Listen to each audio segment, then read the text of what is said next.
Bonjour tout le monde et bienvenue dans une nouvelle semaine de vlog avec moi. Nous sommes lundi matin, il est 10h, 10h20, je pars dans une petite heure, on va dire. Je pars bosser ce midi, ça veut dire Jane Eyre, parce que je pars en voiture, et ce soir Jane Eyre aussi, parce que je vais partir bosser en voiture également. Donc full Jane Eyre aujourd'hui, même si j'aimerais bien finir le Jules Verne, parce que je vous ai laissé vendredi avec cette lecture qui n'était pas du tout prévue et qui finalement est très prenante. Je vais essayer de le finir demain, parce que demain nous sommes le 8 février, c'est l'anniversaire de Jules Verne. Il est né en 1828. Et en fait, quand il a été publié le 8 février 2018. Donc pour les 190 ans de la naissance de Jules Verne. Voilà. Et moi, ça sera pour les 194 ans de la naissance de Jules Verne. Je vais essayer de poster ma petite chronique, tout ça. Je vais faire une photo avec tous les bouquins de Jules Verne que j'ai. Et voilà, c'est vraiment une bonne surprise. Je l'ai dans ma palle donc depuis beaucoup trop longtemps. Et c'est un voyage en fait en Angleterre et en Écosse. En fait, il y a donc deux personnages principaux qui sont Jacques et Jonathan qui partent en Angleterre, qui ont la possibilité de partir là-bas.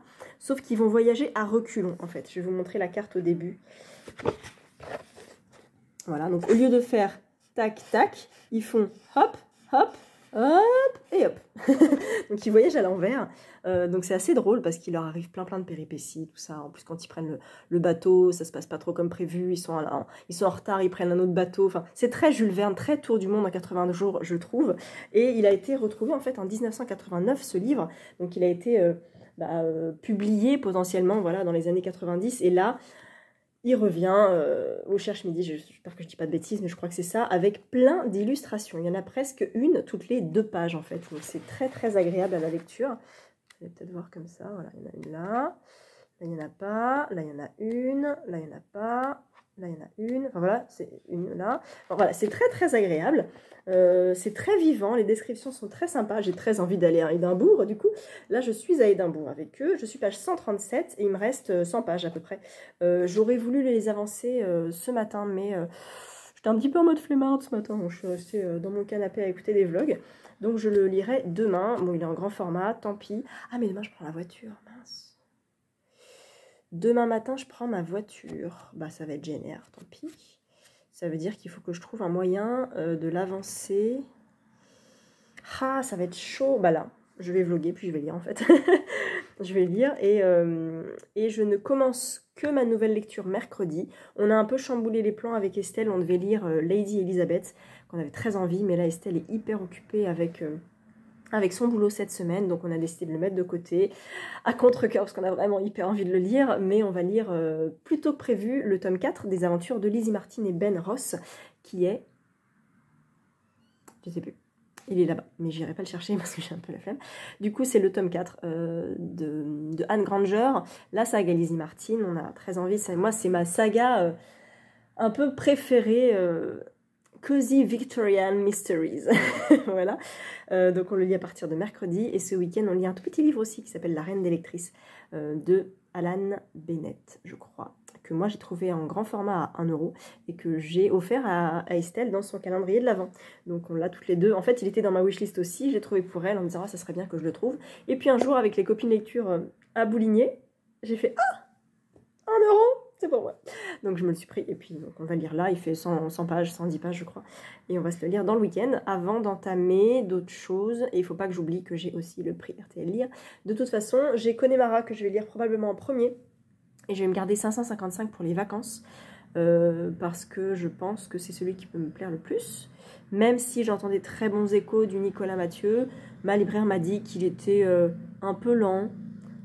C'est un peu l'ennui à la campagne, un peu contemplatif, pas fou au niveau de l'écriture, rien de novateur. Voilà, donc ça me donne pas forcément envie d'aller dedans, mais bon, j'entends des très bons avis, Nicolas Mathieu, non, ça. Donc je sais pas, on va voir.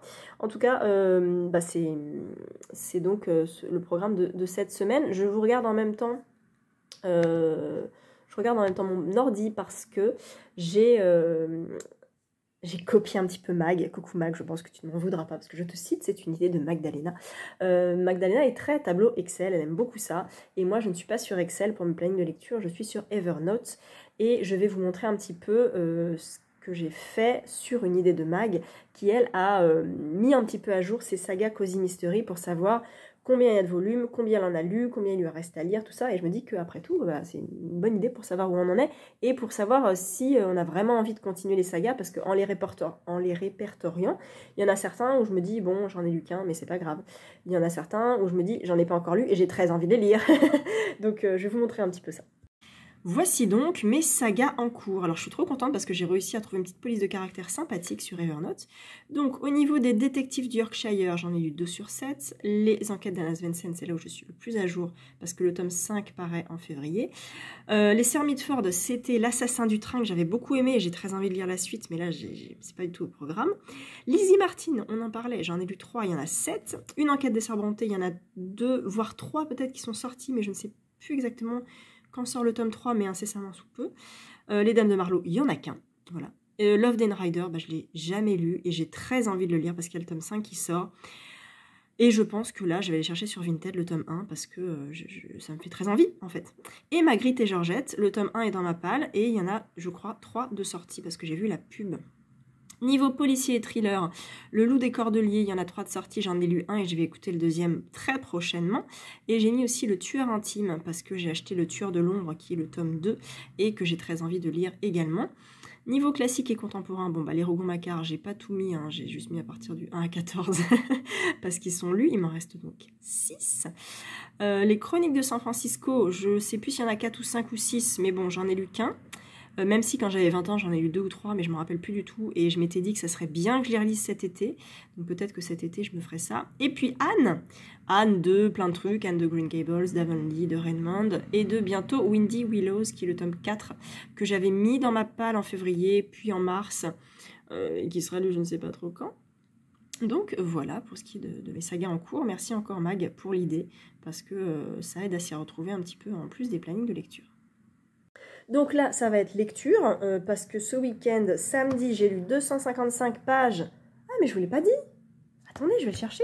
J'avais complètement zappé, mais j'ai lu ça aussi ce week-end, parce que heureusement que j'ai mon comptage de pages sous les yeux, parce que j'ai dévoré ce livre de Cécile et Bernard Pivot. Lire.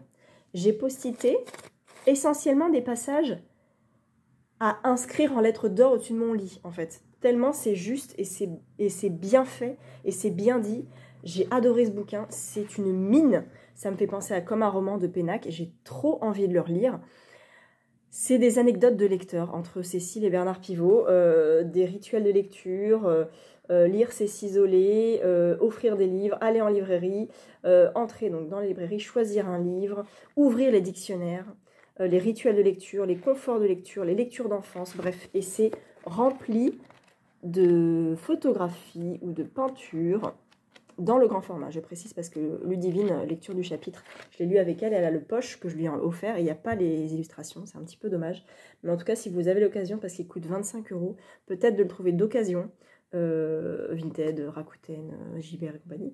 Il est très beau et il est très agréable à lire. Il y a toujours les 2 points de vue de Cécile Pivot et de Bernard Pivot, donc 2 générations, c'est intéressant de voir les 2 générations et de voir comment chacun lit ses livres, comment il les choisit, comment ils vont en librairie, et de voir que Bernard Pivot, à l'époque de Apostrophe, et quand il était dans Lire Magazine, je ne savais pas qu'il dirigeait Lire Magazine, et ben en fait, il recevait 50 livres par jour. Voilà, donc nous on se plaint d'en avoir 5 par semaine, mais bon, c'était son métier un petit peu. Hein.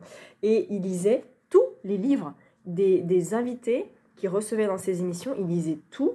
Et on sent que c'est vraiment une ancienne époque, parce que je pense que maintenant il y a beaucoup de journalistes littéraires qui ne se contentent pas qui se contentent de lire un tiers, souvent, des livres pour pouvoir en parler, voire pas du tout, voire voilà. Je ne dénonce personne parce que je ne connais personne, mais vu certaines choses au niveau des articles que l'on trouve parfois dans la presse ou sur les sites internet, on se dit que vraiment les personnes n'ont pas lu les livres en fait, parce qu'ils sont complètement à côté de la plaque. Et je pense que Bernard Pivot fait encore partie de ces journalistes à l'ancienne qui lisaient tous les livres qu'il recevait et des invités qui recevaient aussi dans ses émissions. Même si, encore une fois, je ne suis pas totalement d'accord avec tout ce qu'il dit parfois, je pense que niveau lecture, il y a du niveau. Hein, voilà. En tout cas, je vous le conseille, mais puissance 1000, il est génial, c'est un coup de cœur immense, j'ai mis 19 sur 20 sur Livradit, et vraiment je suis ravie de me l'avoir sorti de ma bibliothèque, je l'avais acheté quand il était sorti, Il est sorti en 2018, encore une fois. Il était même pas dans ma palle, en fait. Il était dans mes beaux bouquins, dans ma bibliothèque, comme ça. Voilà. Je ne sais pas quand je l'aurais lu. Et là, vraiment, le fait de l'avoir offert à Ludivine m'a fait dire, allez, vas-y, je le lis avec toi. Il est court, il fait 180 pages. En plus, en grand format, il fait 182 pages. Donc vraiment, ça se lit vite. C'est très aéré, encore une fois. Je vais essayer de vous montrer un passage. Voilà, il n'y a pas beaucoup de texte à chaque fois. Voilà, et c'est un bonheur, vraiment c'est un bonheur. Donc j'ai lu ça samedi, toute la journée, donc 180, j'ai mis 192, bon, c'est pas grave. Et puis donc le Jules Verne. Voilà ce que j'ai fait ce week-end. Et donc là je vais lire encore une fois Jules Verne. Il est 10h30, je mets jusqu'à 11h pour lire, une demi-heure, je devrais bien avancer. Et puis si jamais j'ai du courrier je vous reprends, mais j'attends rien, enfin si j'attends des trucs, mais je sais pas si je vais les recevoir. Je commence à désespérer un petit peu. J'avais demandé un bouquin. Et je ne l'ai pas eu. J'ai contacté la maison d'édition, mais ils ne m'ont pas vu. Donc c'est pas très grave. Vraiment, ça n'a pas d'importance, mais je me dis, encore une fois, c'est dommage de proposer des livres, de donner le catalogue, et finalement, même moi, j'en choisis un, et de ne pas le recevoir. Bon, bah, tant pis. Tant pis, c'est pas grave. Donc voilà, donc j'attends rien, parce que j'ai reçu pas mal de choses la semaine dernière, que j'ai acheté pas mal de choses aussi. Voilà, je vais vous laisser là et je vous reprends soit plus tard, soit demain. On est toujours lundi, on est l'après-midi et là je viens d'arriver au boulot. Je vous parle 5 minutes parce que du coup j'ai avancé le GNR, j'ai passé la moitié. Et quelle délicatesse! Alors moi l'édition que j'ai c'est l'édition Pocket, qui diffère un tout petit peu de la version audible, mais du coup je suis pas trop la version papier, je mets juste le marque-page où je suis, et pour avoir écouté en même temps que lu quelques lignes, effectivement ça diffère un petit peu. C'est pas choquant en fait, c'est deux bonnes traductions, enfin, on comprend tout très bien, tant en papier qu'en audio, et c'est une belle édition, donc je garde cette édition Pocket. Donc j'ai passé la moitié, il se passe plusieurs choses, et je me rends compte que vraiment quand je l'avais lu il y a 4 ans, j'étais passée complètement à côté en fait, un petit peu comme les Hauts de Hurlevent finalement, donc c'est pas plus mal de les réécouter, parce que ça me plaît bien. En fait, et je prends beaucoup de plaisir à écouter ça. Rochester n'est pas un personnage très sympathique, d'après moi. Je l'aime pas trop, j'avoue. Et depuis que j'ai entendu que les Sœurs Brontë avaient mis un petit peu de leur frère Branwell dans leur roman, je me dis qu'il y a un peu de Branwell probablement dans Rochester. Et j'aime pas Branwell, enfin j'aime pas Branwell. C'est quelqu'un de très très torturé et qui a eu des gros soucis de santé dû à sa haute consommation de drogue et autres, et du coup qui a ruiné un peu sa vie, quoi, qui avait probablement une belle vie de poète peut-être, et d'écrivain, mais qui l'a un peu bousillé, et donc on retrouve cet être un petit peu fracturé et torturé dans les romans de chacune des sœurs, et là clairement ouais, il y a du Branwell dans Rochester, hein, ça c'est clair, comme il y a du Branwell dans Heathcliff, comme alors chez Anne je ne sais pas, je me rappelle plus, mais en tout cas c'est très intéressant. Nous sommes mardi après-midi, je vous reprends un petit peu exceptionnellement parce que mon conjoint est parti faire une course, du coup je peux vlogger un petit peu. J'aime pas vlogger quand il est là, je le fais quand je suis toute seule à la maison, quand mon fils dort. J'ai avancé ce matin Jane Eyre en audio, et où j'en suis. On touche un petit peu, pas à la fin, mais un peu possible dénouement, et en fait je me rappelle de la fin. Je me rappelais déjà de base. Mais il y avait plein de choses que j'avais oubliées, plein de choses, notamment quelque chose d'essentiel vis-à-vis de Rochester, quand il semble avouer ses sentiments à Jane, il commet une faute irréparable. Bref, il y a plein de choses comme ça, je ne peux pas trop vous en parler, mais c'est un régal. Il y a des rebondissements auxquels je ne m'attendais pas vraiment, et je passe un très très très bon moment d'écoute, donc c'est vraiment un plaisir de réécouter ça, c'est génial, franchement j'adore. Je devrais réécouter tous les classiques de la littérature victorienne, écouter tous les classiques, et voilà, j'aime beaucoup, donc ça c'est top. Je pense que ça me fera jusqu'aux vacances, la semaine prochaine encore, et après je suis en vacances, donc je ne prends plus la voiture, et ça tombe bien parce qu'en mars on écoute avec Estelle le deuxième sexe de Simone de Beauvoir, qui nous prendra probablement tout le mois de mars, donc j'ai hâte aussi, très très hâte de le découvrir. On va le lire aussi en même temps, mais on va alterner entre l'audio et le papier, je ne sais pas comment on va découper ça, On verra, ce sera un peu au feeling. Je sais qu'il y en a d'autres qui vont sûrement nous rejoindre pour cette lecture. On dira que ce sera de toute façon une lecture fleuve sur tout le mois, on va dire, qui nous suivra sur tout le mois de mars, pour Mars au féminin. J'ai fini aussi ce matin Jules Verne, Voyage à reculons en Angleterre et en Écosse. J'allais dire de Jules Verne, oui, forcément. Qui m'avait été envoyé par le Cherche-Midi. Et j'ai passé un très bon moment, vraiment. J'ai beaucoup voyagé avec Jacques et Jonathan. Encore une fois, c'est très illustré et c'est très très agréable comme lecture. Donc je vous le recommande si vous connaissez Jules Verne, même si vous ne connaissez pas. Il est assez court, il fait 250 pages, donc en grand format. Beaucoup d'illustrations, encore une fois, je vous l'ai montré, mais presque à chaque page.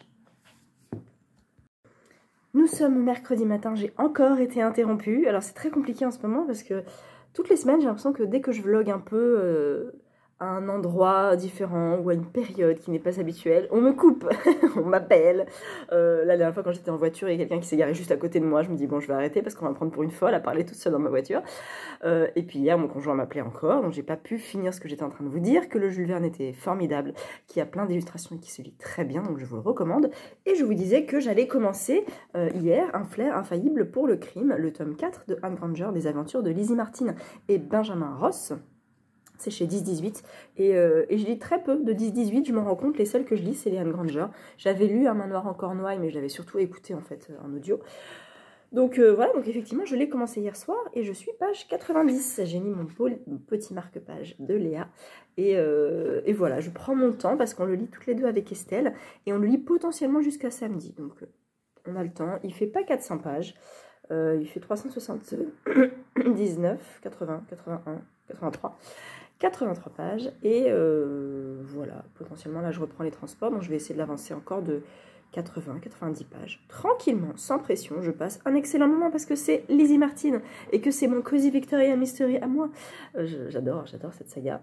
On a donc un meurtre, en fait on a Thomas Tapley qui croise la route de Lizzie un matin avec Bessie, sa femme de ménage domestique, enfin, je sais plus. Très gentille, voilà, et puis après elle croise un clown et elle a très très peur de ce clown. Elle croit reconnaître le même Thomas qu'elle a vu une heure avant, même pas, et elle apprend dans l'après-midi, le soir même, qu'il a été assassiné. Donc c'est quand même bizarre tout ça, donc il mène l'enquête. Là il y a Scotland Yard qui arrive, Ben Ross qui est un petit peu dans l'enquête aussi, dans les interrogatoires. Il regarde un petit peu la pièce où il a été assassiné, tout ça, il se renseigne un peu, et je vois dans le résumé qu'il va y avoir quelqu'un qui va se présenter dans la maison. Je n'en suis pas encore là. Je veux pas trop vous parler du résumé, je vous ai mis un petit plan hier avec le résumé, mais c'est un tome 4, ils peuvent se lire indépendamment, mais je recommande quand même de commencer par le tome 1, parce que, bon bah, au tome 1, Lizzie Martin débarque à Londres, et elle est gouvernante, je crois, et sa route va croiser celle de Benjamin Ross. Voilà, et au tome 4, ils sont mariés, voilà.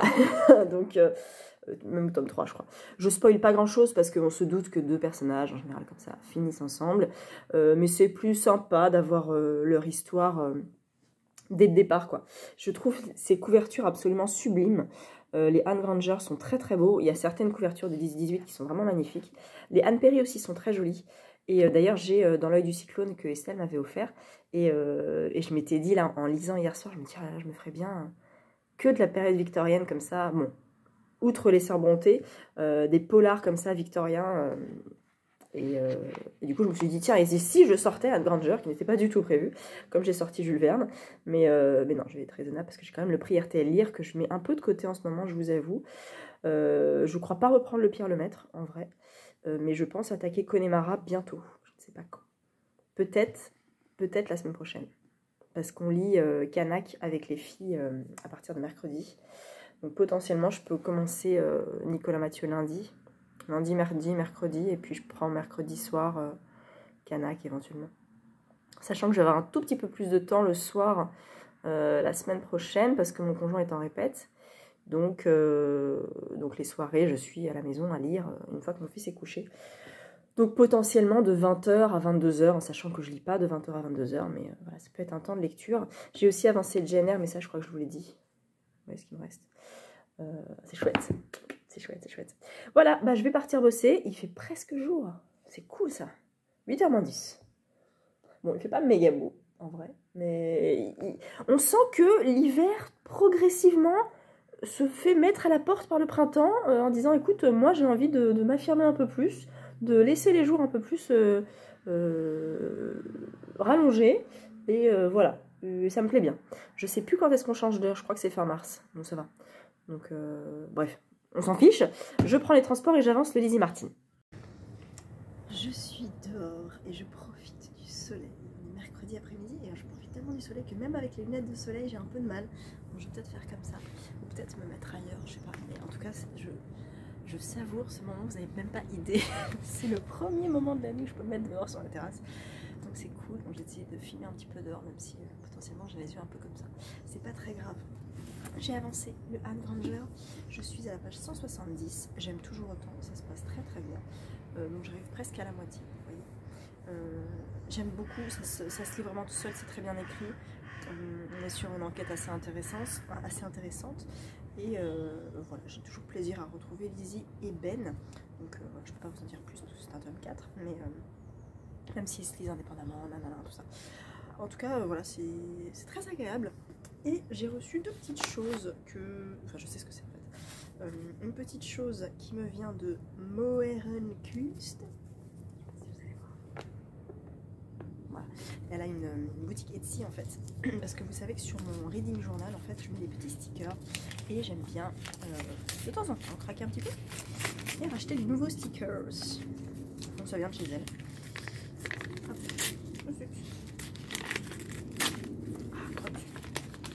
Oh, elle a fait ça bien. Trop bien. Super. Très mignon. C'est bien présenté. Alors, c'est des petits stickers pour le printemps que j'ai pris.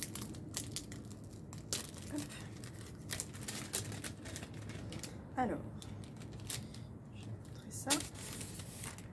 Donc déjà, nous avons un petit autocollant. Thank you so much. Qui est trop choupinou. Si vous allez bien le voir. Peut-être comme ça. Non.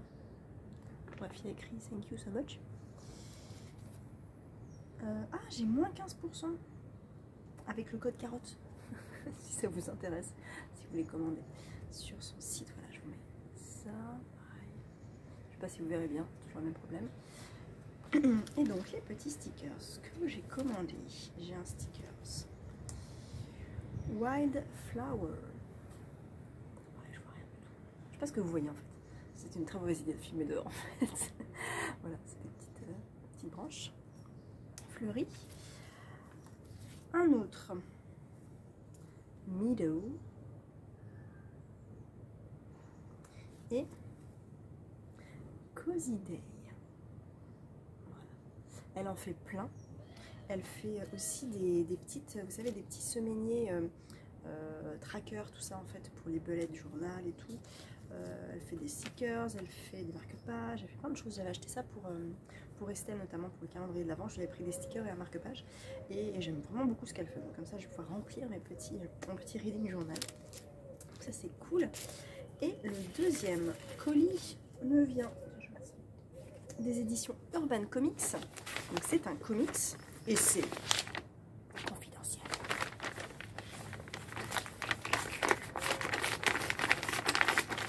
J'espère qu'il voit un peu pour une fois. À parler toute seule. Oh là là, il y a un dossier et tout. Oh, trop classe. Ça s'enlève, ça. Alors, c'est le comics The Department of Truth. Au bord du monde. Donc voilà, c'est un prix de lancement. Alors il est à 10 € jusqu'au 25 février. Si ça vous intéresse. Voilà, c'est un tome 1. Je lis peu de comics, mais j'avoue que il a l'air chouette. Oh là là, j'aime beaucoup le dessin. Oh, j'adore. J'adore le dessin. Ah, j'aime trop cette ambiance un peu sombre. Oh là là, j'adore. J'adore. Je sais pas si vous voyez bien. Je verrai si vraiment vous avez rien vu du tout, je vous ferai des plans de l'autre côté. Mais trop classe. Donc ça s'appelle Au bord du monde, de l'assassinat de Kennedy à l'alunissage de 69 en passant par la crise des missiles de Cuba. L'histoire officielle est sans cesse remise en question par les complotistes les plus fervents. Certain qu'il comprendra mieux leur fonctionnement, Cole Turner, enseignant à l'académie du FBI de Quantico, infiltre une étrange réunion qui l'amènera à douter. Se pourrait-il que les classes dominantes soient à l'origine de faits qui n'ont jamais eu lieu et que la vérité soit bien plus fluctuante qu'il n'y paraît. The Department of Truth est une invitation à débattre du concept même de vérité au sein de notre société. Bref, ça a l'air trop bien. Le tome 2 est à paraître, et ça c'est le tome 1, à 10 €. Du coup, prix de lancement, et sinon il est à je sais pas combien. Voilà. Donc merci beaucoup Urban Comics, c'est top. Et j'ai reçu du coup le dossier confidentiel. Florence, vous souhaitez une bonne lecture et découverte de l'album. Merci beaucoup Charlène. Donc waouh. Oh, je vais vous faire un plan. Voilà comment ça se présente. Note de l'éditeur. Donc nous aussi on est invités à enquêter un petit peu au sein de ce Department of Truth. C'est trop bien. On a le dossier et tout. Trop classe. Les lieux, j'imagine les personnages et tout. Non, c'est vraiment trop chouette. Donc merci beaucoup. Hop. Urban Comics, je vous remonte l'intérieur. Hop. Oh, je vais y arriver. Hop là. Je ne sais pas trop vous en dévoiler. Mais c'est quand même super classe au niveau des dessins. J'adore. Trop cool. Trop bien. J'adore. Franchement, j'adore. Oh, la petite mouette. Alors, parfois, on se croirait un petit peu en Bretagne. On a des mouettes qui viennent ici. En fait, on est au bord d'un canal pas trop loin. Donc, du coup, il y a des mouettes qui viennent squatter. Et qui nous réveillent à 4 h du matin l'été. C'est formidable. Voilà. Donc, moi, je vais rester un petit peu au soleil. Je vais lire tranquillement. Et après, j'ai des petites choses à faire.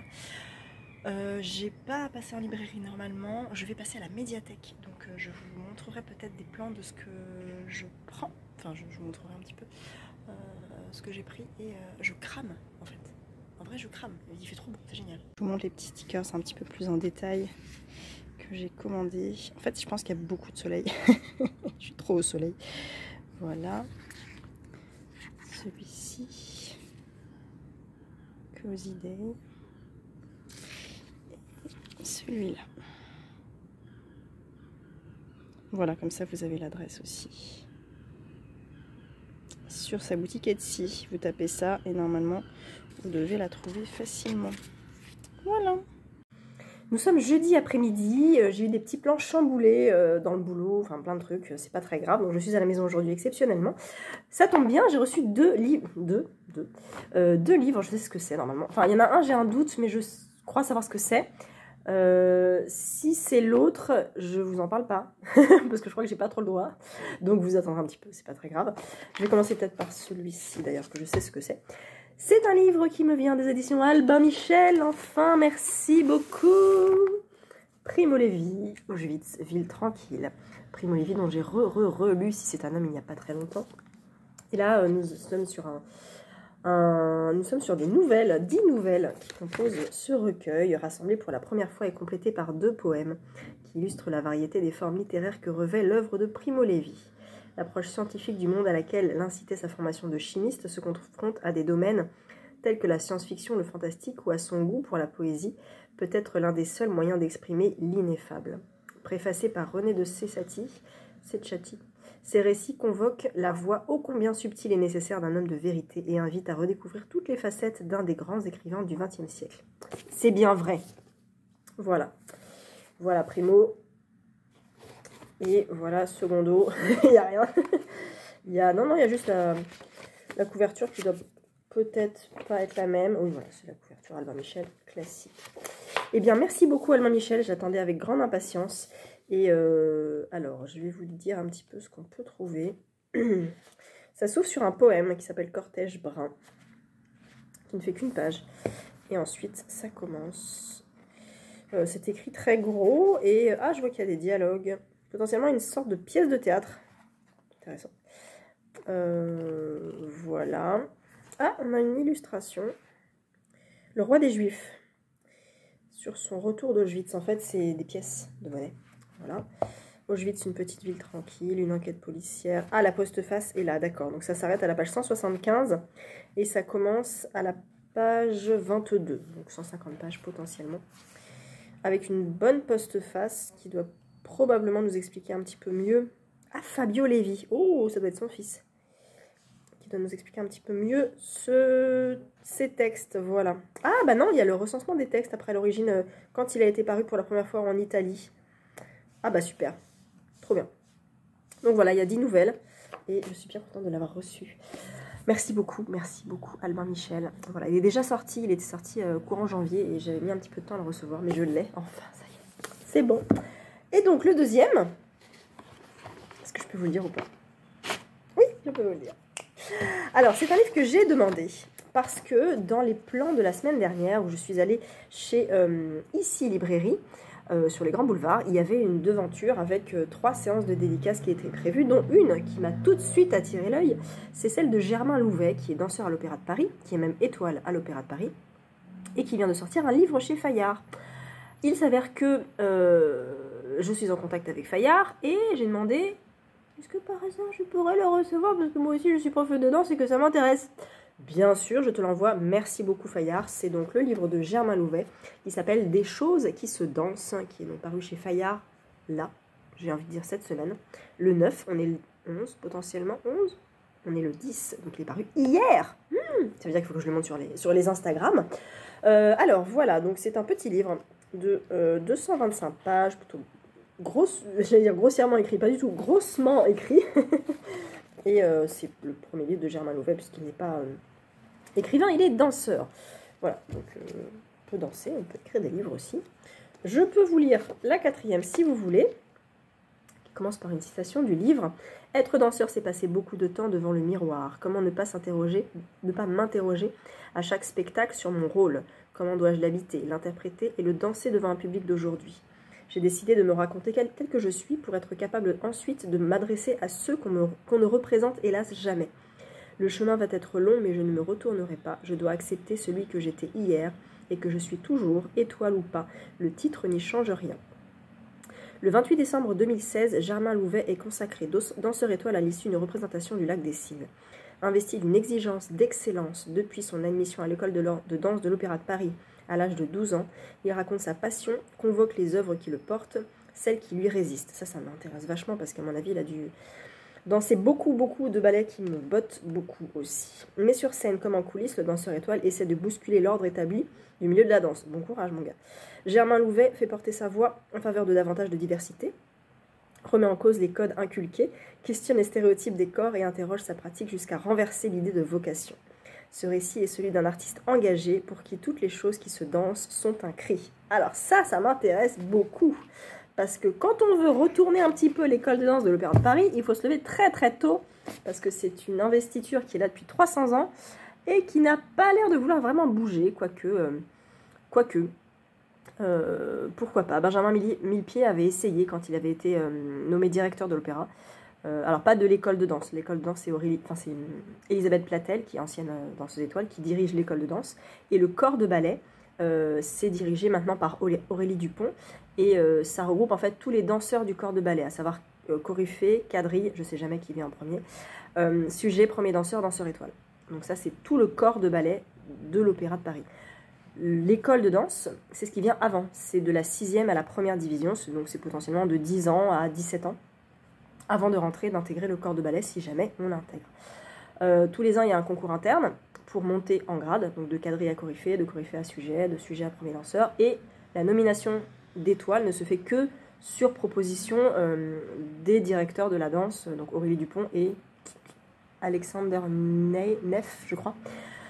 Sur cette proposition-là, en sachant que c'est bien précis, il y a un nombre de danseurs étoiles et danseuses étoiles, et qu'il ne peut pas y en avoir 30, il y en a un nombre précis, il y a autant d'hommes que de femmes, normalement. Et dans le corps de ballet, c'est pareil, il y a des cours garçons et des cours filles, dans le corps de ballet, dans l'école de danse aussi. Et voilà, donc c'est très structuré, très hiérarchisé. depuis des dizaines et des centaines d'années. Donc retourner ça, je me demande comment il va y arriver. Mais récemment, il y a un ballet de Crystal Pite qui a été diffusé sur France 4, je crois, qui s'appelait Body and Soul, qui était génial. Moi, je suis fan de Crystal Pite parce qu'elle a fait un ballet qui s'appelle The Season Canon. Si vous cherchez Crystal Pite, C-R-Y-S-T-A-L, Pite, P-I-T-E, vous cherchez sur YouTube, vous allez tomber sur des extraits. Et là, c'était diffusé en avant-première parce que ça a été diffusé le 29 janvier, alors que la première à l'opéra était le 30 janvier, en fait. Donc je l'ai regardé, j'étais fascinée. Et à la fin, il se passe un truc, je ne peux pas vous raconter parce que peut-être que vous allez le voir un jour dans votre vie, peut-être que que vous le verrez dans un autre lieu, j'en sais rien. Il y a un truc qui se passe à la fin qui casse mais complètement les codes de l'opéra. Ça a été donc, c'est d'ailleurs actuellement, je crois, à Garnier. Opéra Garnier quand même, institution, tout ça. Et ça là, cette fin, mais n'a rien à voir avec l'idée qu'on se fait de l'Opéra Garnier. Encore une fois, c'est propre au ballet, parce que ce ballet va être représenté potentiellement dans plein de lieux, pas que dans Garnier, mais oh là là, quand j'ai vu ça, j'ai fait « Oh, ils ont fait ça, ils ont osé ça, quoi, c'est dingue !» Alors, si vous voulez en parler, venez m'en parler en message privé si vous voulez, je vous raconterai un petit peu l'histoire, mais vraiment, j'étais scotchée par ce parti pris et ce culot de la chorégraphe d'avoir fait ça. Et j'ai trouvé ça génial parce que je n'avais jamais vu les danseurs de l'opéra danser comme ça. Voilà, je pense qu'ils sont bien sortis de leur zone de confort pour faire ça. J'ai trouvé ça génial. Et donc, du coup, voilà, maintenant, de plus en plus, il y a des chorégraphes comme ça qui essaient de casser un peu les codes de Garnier. Il y avait une soirée, justement, avec Crystal Pite et puis d'autres chorégraphes. Il y avait 4 chorégraphes invités. Et le premier se faisait dans les parties publiques, en fait, de l'opéra, dans la galerie. Enfin, c'est pas la galerie des glaces, mais c'est la grande galerie qu'il y a dans l'opéra. Il y avait des statues en mouvement, enfin c'est pas vraiment des statues, mais des danseurs comme ça en mouvement avec des perruques un petit peu végétales, super intéressantes. Et c'était totalement inédit en fait à l'opéra. Donc j'ai très hâte de savoir comment Germain Nouvet veut casser les codes de l'Opéra de Paris. Donc voilà. Il est donc en dédicace à Ici, Grand Boulevard, jeudi 17. Voilà, si vous avez l'information, eh bien courez à Ici Paris, mais je crois que c'est sur réservation.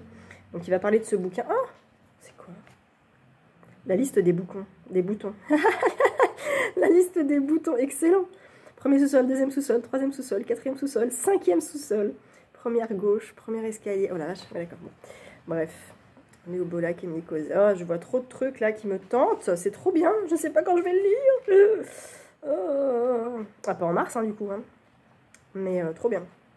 Voilà, je suis toujours curieuse de ça parce que ça me concerne un petit peu quand même. Et j'aime bien. Donc je suis très très contente de ces 2 petites réceptions. Niveau lecture, j'ai à peine avancé le Anne Granger. Je ne sais pas où je vous les avais laissés, mais je suis page 180. Pour l'instant j'ai eu 10 pages aujourd'hui, mais je prends les transports ce soir pour aller bosser. Donc je vais l'avancer, en sachant qu'avec Estelle on n'est pas méga pressé et qu'on a jusqu'à potentiellement samedi pour le lire. Donc ça va. Je suis à la maison toute seule vendredi soir, du coup je le lirai, voilà. Tranquillement, je le finirai peut-être vendredi soir. Et c'est demain vendredi. Donc peut-être pas vendredi soir, peut-être samedi. On fait quoi samedi? Ah mais je bosse samedi. Et je prends la voiture. Donc bah non, peut-être dimanche alors du coup, hein, Estelle. Mais enfin je te parle Estelle, mais en fait quand tu verras ce vlog, j'aurai déjà fini ce bouquin concrètement. Donc voilà. C'est toujours trop bien, c'est toujours aussi bien. L'enquête, le mort c'est Thomas Tapley, je ne sais pas, T-A-P-L-E-Y, qui est mort. Et que Lizzie a trouvé, a vu dans la journée un petit peu avant. Ah, ça se dit ça? A vu la journée d'avant. L'a vu. Oh, j'arrive plus à parler. Lizzie a croisé Thomas Tapley dans la journée avec Bessie, sa domestique. Et elle apprend que le soir, il est décédé. Je crois que je vous l'avais déjà dit. L'enquête est là. Ben Ross est là. Lizzie enquête aussi un petit peu. Ça se passe très très bien. J'adore. J'adore, c'est un tome 4 et j'aurais grand plaisir à acheter le tome 5. On m'a donné l'information que le tome 8 allait paraître, c'est trop bien, ça veut dire que ça continue la saga. Alors ça paraît pas chez 10-18, ça paraît... Ah, quoique, peut-être. Ça paraît chez 12-24, je crois, à la base. Peut-être pas en fait, peut-être directement chez 10-18, je ne sais pas. Mais en tout cas, voilà, c'est très agréable. Celui-ci est paru en 2012, hein, quand même. Un petit moment, un petit peu 10 ans, mais... toujours aussi intéressant. Donc voilà où on en est. Je vous reprends demain matin, comme ça je vous dirai un petit peu ce que j'ai fait, ce que j'ai avancé niveau lecture. Et puis voilà, j'espère que vous ça va. Bonjour tout le monde, nous sommes vendredi matin et je viens de tourner ma vidéo pour Mars au féminin, je suis trop contente. C'est trop bien, c'est trop bien, ma pelle est là, mon petit truc de challenge est là, voilà, tout est fait, ça y est. Je mets ça en ligne, là en fait, peut-être aujourd'hui ou demain, en fait. Comme ça, je sais qu'il y en a qui préparent leur pal, qui ont besoin de savoir s'il y a des catégories, qui sont très comme ça, mais c'est bien, c'est super. Donc voilà, je vais diffuser ça rapidement, vu qu'on est déjà le 11 et que le mois de mars n'a que 28 jours, le mois de février n'a que 28 jours. Du coup, comme ça, vous pouvez vous préparer un petit peu. Niveau lecture, alors j'ai peu avancé parce qu'hier, en fait, je suis partie en voiture pour aller bosser. Donc, j'ai pas beaucoup avancé. Je suis page 190 de Lizzie Martin, mais je vais pouvoir lire un petit peu ce soir parce que mon conjoint n'est pas là. Du coup, c'est cool. Et pour Jenner, j'ai avancé aussi un peu. Et là, je suis page 565. On touche la fin. Je suis à 200 pages de la fin. Il me reste juste ça. Jenner est partie. Elle est partie, mon Dieu, elle est partie. Voilà. Je peux pas vous en dire plus, mais elle est partie. Et quand je sais la fin, en fait je sais la fin, juste la toute fin. Et je me dis, qu'est-ce qui reste entre ça et ça? C'est trop bien. C'est trop bien, c'est trop bien. Voilà, ça vous intéresse vachement ce que je vous dis, parce que concrètement je ne vous dis rien, mais c'est top. Oh là là, les passages avec Rochester et Jenner. Oh, il y a des phrases mais magnifiques, la manière de raconter, d'écrire. Et je me dis que ça doit être encore plus beau en anglais, mais jamais je le lirai en anglais parce que je n'ai pas du tout le niveau. Mais ça doit être tellement beau et la traduction est tellement appliquée, délicate et fine et soyeuse. Enfin, je sais pas comment vous dire. C'est beau, c'est trop beau. Voilà. À l'écoute, c'est un bonheur. Quand tu es dans les bouchons en voiture, je pourrais rester exprès dans les bouchons pour écouter une Jenner en fait. Donc c'est trop bien. Voilà, c'était juste pour vous dire que j'avais vlogué. Je ne suis pas allée voir le courrier parce qu'il était un peu tôt. Là, je vais faire des trucs. Je vais aller faire du rangement. Et puis faire une machine potentiellement. Et puis quand je reviendrai, je regarderai le courrier. Si j'ai des choses, je vous montre. Et je finirai le vlog ce soir. Comme ça, je vous dirai un petit peu si j'ai avancé. Anne Granger qui me tiendra potentiellement tout le week-end avant d'attaquer la Reine des Lectrices, soit dimanche, soit lundi, selon avec Estelle, parce que là elle va prendre l'avion, elle est sur Paris ce week-end et du coup elle ne pourra pas trop lire, mais c'est pas grave, franchement on se fait pas de pression, on y va cool, on est cool, on est zen lecture, voilà, donc je vous reprends potentiellement soit ce matin pour courrier, soit ce soir pour clôturer, je sais toujours pas comment on dit, le vlog. Je me coucherai moins bête ce soir, on dit clore un dossier, donc je vais dire clore un vlog, parce que quand on clôture, c'est avec une clôture en fait. Donc ce soir, je viens clore le vlog ce soir. Bonsoir, il est 21h07, je viens clore ce vlog avec mon bouquin. Je l'ai avancé un petit peu cet après-midi, je suis page 267, il me reste juste ça. Demain, du coup, j'aurai pas le temps de lire, mais là je vais l'avancer un petit peu. Mais j'ai un peu de mal à décrocher la télé, je vais vous expliquer pourquoi. Je l'ai bien lu cet après-midi et j'avais du mal à lâcher le bouquin parce que ça y est, l'enquête prend une tournure assez intéressante et du coup j'ai dû le lâcher parce que mon fils était réveillé, très logique. Donc voilà, j'aimerais bien arriver à la page 300. Voilà, il en fait 380. Potentiellement 80 pages dans le week-end, ça se fait, hein. Normalement il n'y a pas de problème. Comme ça, lundi, je vais attaquer Connemara en fait. Parce que ne faut pas que j'oublie le prix RTL lire. Et il me reste encore Connemara et 555 à lire. Que là j'ai très envie de lire. Et je me dis si je déborde sur Mars, c'est pas grave parce que c'est écrit par une femme. Donc ça va, j'ai tout prévu. Donc voilà, je vous disais que j'ai un petit peu de mal à éteindre la télé. Parce que là je suis sur LCP, je voulais partager en story. C'est un reportage en fait que j'avais déjà vu passer, que j'avais jamais vraiment regardé, mais j'avais vu qu'il était diffusé, qui s'appelle Happy, la dictature du bonheur sur les réseaux sociaux. Et c'est hyper intéressant parce que ça cible surtout les jeunes, les ados, tout ça, mais aussi il y a une mère de famille qui témoignait, tout ça, avec le nombre d'abonnés Facebook, le nombre d'abonnés TikTok, Instagram et tout. Et pour un peu dénoncer les apparences des réseaux sociaux. Alors pas que Instagram, mais Instagram est très mis en avant parce que c'est le réseau des jeunes avec TikTok et tout. Et il y en a certains qui sont accros aux réseaux sociaux et qui passent 12 heures par jour sur les réseaux sociaux.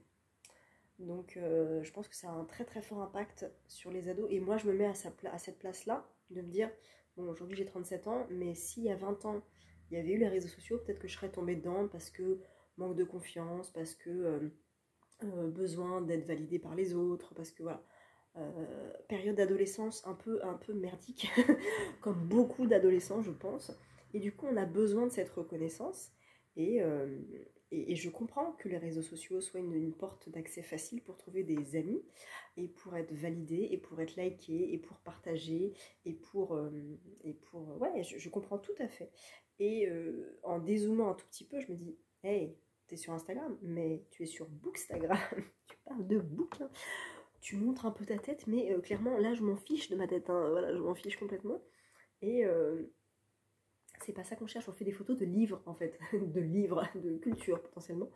Donc, on en parle, on les diffuse, on fait des challenges, on fait des clubs de lecture, on fait des lectures communes. Donc, il n'y a pas la même image du tout, en fait, sur Instagram.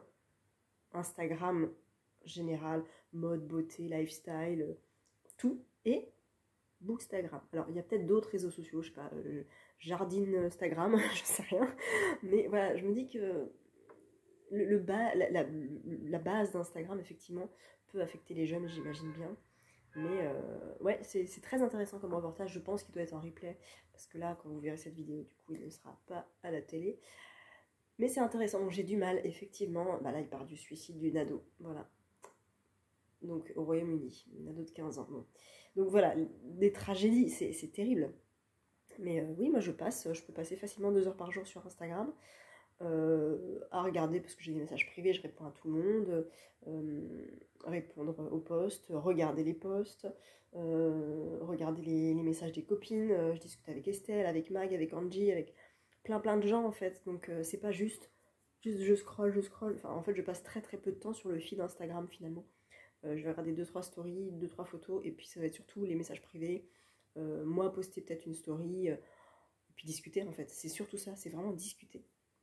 Donc voilà, en tout cas très intéressant. Je vous laisse, je vais reprendre Anne Granger, je vais éteindre la télé, sinon je ne l'éteindrai jamais. Voilà. Et je vous souhaite une bonne soirée, journée, week-end. J'ai mis 2 petites bougies, je me suis bu un petit thé, une petite tisane. Et j'espère avancer de 40 pages. Mon conjoint rentre dans un peu plus d'1 heure, je pense que c'est possible. Mais je commence à avoir les yeux qui un peu... Voilà. Donc à voir. Et puis voilà, j'espère que vous avez passé un bon moment avec moi et les réseaux sociaux. Et je vous retrouve pour une prochaine semaine de vlog.